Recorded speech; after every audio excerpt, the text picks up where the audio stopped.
Bom dia, está começando mais um Conexão Saúde. Nosso assunto de hoje é sobre violência sexual.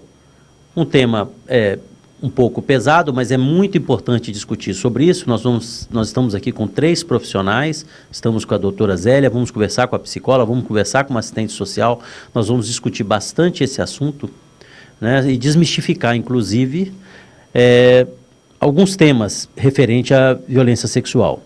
Estamos aqui com a doutora Zélia Campos, ela é a coordenadora do Serviço de Atendimento a Vítimas de Violência Sexual da maternidade, não é isso? Isso, da maternidade, Dr. Moura Tapajós. Ok. Doutora Zélia, seja bem-vinda, muito obrigado aqui pela sua presença. E assim, doutora Zélia também já foi coordenadora, já implantou um serviço de planejamento familiar na maternidade Moura Tapajós, não foi isso? Há muito tempo atrás? Sim, é verdade. Na realidade, quando inaugurou a maternidade, eu fiquei como responsável para a implantação e o projeto do planejamento familiar e do atendimento a vítimas de violência sexual naquela maternidade. Planejamento familiar já funciona muito bem, né? E como é a história dessa questão do serviço de atendimento a vítimas de violência sexual? Isso é uma lei? Isso precisa ter? Como é que foi a história disso e como está hoje? Então, o atendimento a vítimas de violência sexual, ele faz parte da atenção integral à saúde da mulher. Ele faz parte da Política Nacional de Saúde. Ok. E há muito tempo, na realidade, há mais de 20 anos que isso vem sendo construído, vem sendo desenhado. Quando começou inclusive com os atendimentos única e exclusivamente para o aborto legal. E somente depois de muita experiência é que se verificou que, na realidade, era necessário criar serviços que atendessem as vítimas de violência sexual nas primeiras horas do ocorrido, por causa das consequências que a violência sexual pode trazer, consequências psicológicas, físicas, sociais, que nem a questão, por exemplo, das doenças sexualmente transmissíveis, a gravidez indesejada, problemas psicológicos os mais diversos possíveis, que depois a psicóloga vai poder estar abordando com Sim. você. Né? Então, se verificou que era importante existir serviços que estivessem prontos para prestar esse atendimento, principalmente no período das primeiras 72 horas, que é o período onde você pode lançar mão de diversas medicações para fazer a profilaxia das doenças sexualmente transmissíveis mais comuns, inclusive do HIV. E também utilizar a pílula de emergência com uma maior eficácia.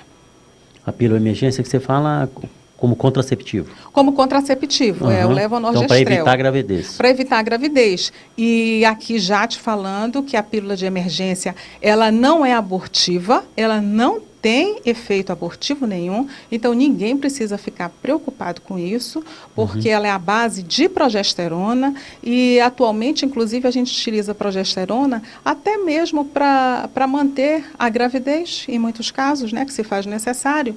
Assim, não é a mesma do levonorgestrel, mas daí já dá para supor que ela não tem nenhum efeito abortivo. Aquela pílula de emergência, aquela pílula do dia seguinte, que é utilizada com efeito abortivo, ela não existe no Brasil.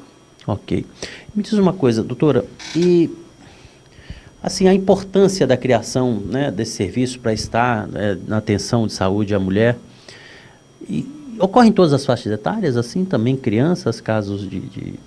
Porque, assim, o conceito de violência sexual inclui somente penetração? Como é que funciona isso, assim? Vocês atendem crianças, atendem adultos? Olha, Noah, infelizmente, hoje se fala assim da violência sexual como uma pandemia, porque ela se compara às doenças infecto-contagiosas. Ela tem uma dimensão tão extensa que, assim, se tem ideia, mas exatamente quantificar não se consegue, de tão frequente que ela é. Porque também ela é algo que ela acontece assim no escondido. Acontece no escuro. Ela é de caráter extremamente vergonhoso, na maioria das vezes incestuoso, a maioria acontece dentro de casa, e as pessoas ficam muito que sem jeito para contar contar isso para outra pessoa, ou mesmo até de buscar ajuda. E muitas nem sabem que é necessário essa ajuda. E daí eu lhe dou até os parabéns por ter escolhido esse tema, porque a propaganda, a mídia, ela tem uma grande responsabilidade na divulgação do que fazer nos casos de violência sexual. E é dentro das primeiras 72 horas que a pessoa tem que buscar socorro num serviço como esse que tem na Moura Tapajós. Não que depois de ter passado essas 72 horas ela não possa buscar ajuda. Ela pode e ela deve, porque a média de acompanhamento desses casos é de 6 meses. Porque é durante este período que pode aparecer alguma doença que ela tenha se contaminado. Por exemplo, é o caso do HIV, e da hepatite B e C. E existe um protocolo, assim, do ponto de vista médico agora, Sim. do ponto de vista técnico, realmente, do atendimento em si. Existe um protocolo que tem que ser seguido por todas essas pacientes, assim, por exemplo, você falou na medicação profilática também do HIV, né, na questão... Existe esse protocolo que é seguido por todas? Como é que funciona isso?